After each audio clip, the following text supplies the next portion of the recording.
Welcome back to Biodesix channel, lung cancer diagnostic testing and biopharma services. Joining us to give us kind of an overview of what the financials have looked like through 2023 and to give a little bit of insight into 2024, we have Robin, the CFO, joining us. Welcome. Thanks so much for having me. I'm happy to be here.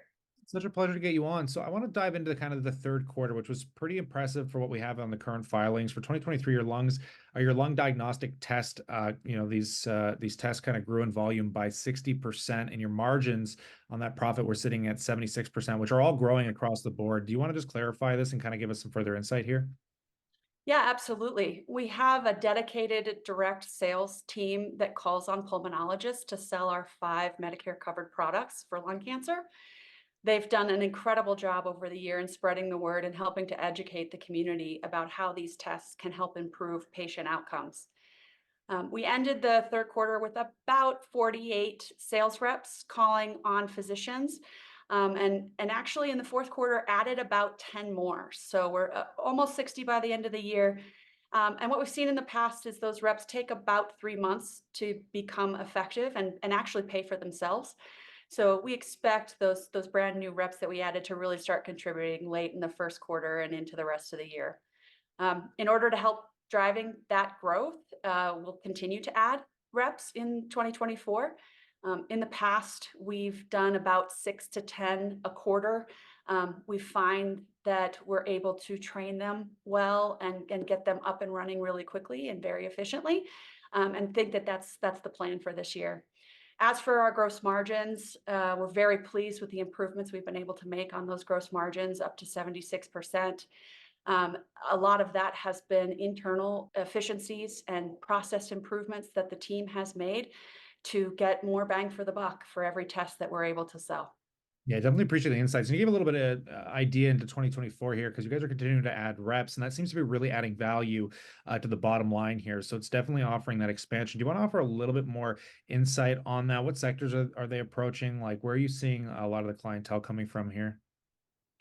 Yeah, we sell into pulmonologists and they are really in academic centers, but also in community centers. Our sales reps to date have been more heavily based in the East Coast and in the Southeast, where you see a little bit more of the volume of lung nodules. I'll give a quick example.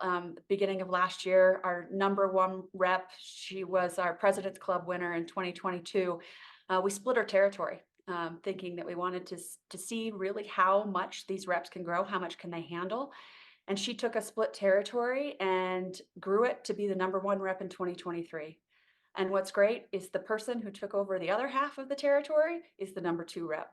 So we're really proud of the sales team, the approach that they're taking and how effective they're being, and are looking to spread that out a little bit more geographically. We've still got reps covering multiple states and know that even with 60 reps, starting the year, that's just not enough to be able to cover the whole country.